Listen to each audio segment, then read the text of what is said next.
Hai guys, balik lagi dengan saya Anjani. Hari ini saya akan membawakan materi tentang emotional intelligence atau kecerdasan emosional. Video ini saya buat untuk melengkapi nilai UTS saya dengan dosen pengampu Bapak Supriyadi. Jadi, apa itu kecerdasan emosi? Menurut Wikipedia, kecerdasan emosi atau emotional intelligence menggambarkan kemampuan, kapasitas, keterampilan, atau dalam kasus emotional intelligence sifat model kemampuan diri untuk mengidentifikasi, menilai, dan mengelola emosi diri sendiri, orang lain, dan kelompok. Mengapa begitu penting? Emosi berkaitan dengan keputusan dan tindakan. Jika emosi tidak dikelola dengan baik, masihkah berharap bahwa keputusan dan tindakan kita itu juga baik?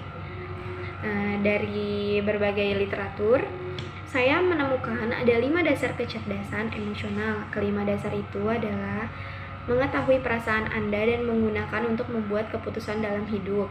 Kedua, mampu mengatur kehidupan emosional Anda dan dibajak oleh emosi-emosi negatif seperti depresi, marah, kebingungan, dan sebagainya. 3. Bertahan dalam menghadapi kemunduran dan menyalurkan dorongan untuk mengejar tujuan-tujuan Anda. 4. Adalah empati atau membaca emosi orang lain tanpa mereka memberitahu Anda apa yang mereka rasakan. Yang kelima adalah penanganan perasaan. Penanganan perasaan termasuk kemampuan membaca dan mengartikulasikan emosi yang tersirat. Model kecerdasan emosional. Menurut The Encyclopedia of Applied Psychology dalam Chandra 2010 terdapat 3 model kecerdasan emosional, yaitu A. The Solovey-Mayer Model, yaitu kemampuan yang utama dalam model ini adalah kemampuan untuk merasakan, memahami, mengelola, dan menggunakan emosi untuk menjembatani pemikiran yang diukur dengan ukuran yang didasarkan pada kemampuan. B. The Goleman Model. Model Goleman merupakan kesatuan antara berbagai macam kompetensi dan keterampilan yang merangsang kemampuan manajerial dan diukur menggunakan penilaian nilai ganda. Dan C. Ada The Bar-on Model, merupakan perpaduan antara kompetensi, keterampilan, dan fasilitator yang mempengaruhi perilaku cerdas yang diukur berdasarkan laporan diri dalam suatu pendekatan multimodel termasuk wawancara dan penilaian ganda.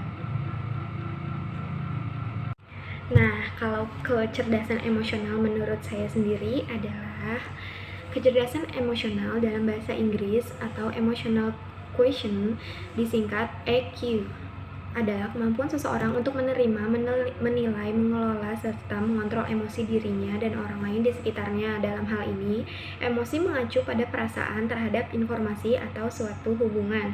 Kecerdasan emosi mengacu pada kemampuan untuk mengenali makna-makna emosi dan hubungan-hubungannya, serta menggunakannya sebagai dasar penalaran dan pemecahan masalah. Oleh karena itu, emosi digunakan untuk meningkatkan aktivitas kognitif. Pentingnya kecerdasan emosional adalah bagaimana kita dapat mengolah emosi dengan baik. Dengan pengolahan emosi yang baik akan berpengaruh terhadap lingkungan kita, cara kita bersosialisasi dengan orang lain, dan berpengaruh juga terhadap pandangan orang lain terhadap kita.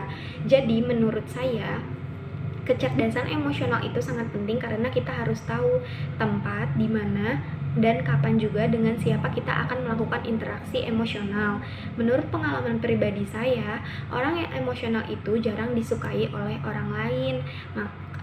Mereka cenderung dijauhkan dan sulit memiliki teman, apalagi sebuah lingkaran pertemanan. Sedangkan orang yang dapat mengontrol emosinya dengan baik, dia lebih banyak memilih lingkaran pertemanan karena mudah bergaul dan mudah menerima saran dan masukan orang lain.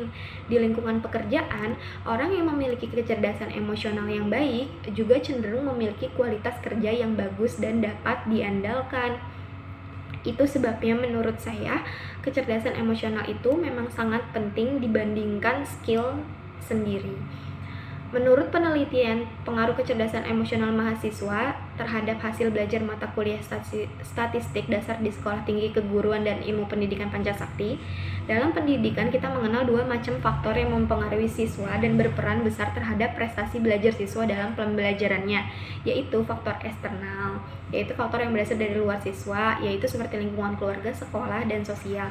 Dan kemudian itu faktor internal, yaitu faktor yang berasal dari dalam diri siswa seperti motivasi, sikap, dan IQ. Faktor ini saling mendukung dan berperan besar terhadap perilaku dan kemampuan intelektual siswa dalam pembelajaran. Terdapat pengaruh positif di dalam kecerdasan emosional terhadap hasil belajar mata kuliah statistik. Dalam proses pembelajaran, seorang dosen sebaiknya tidak hanya memperhatikan faktor IQ, tetapi juga memperhatikan faktor kecerdasan emosional dan mahasiswa yang diajarkannya. Selain faktor eksternal yang akan mempengaruhi hasil belajar seorang dosen, sudah sepatutnya memperhatikan faktor internal seperti kecerdasan intelektual, kecerdasan emosional, dan kecerdasan adversitas. Sumber dari pengaruh kecerdasan emosional mahasiswa terhadap hasil belajar mata kuliah statistik dasar di Sekolah Tinggi Keguruan dan Ilmu Pendidikan Pancasakti. Sekian kecerdasan emosional menurut pendapat saya, dan dilengkapi dengan berbagai sumber. Untuk kurang lebihnya mohon dimaafkan. Terima kasih dan sampai jumpa.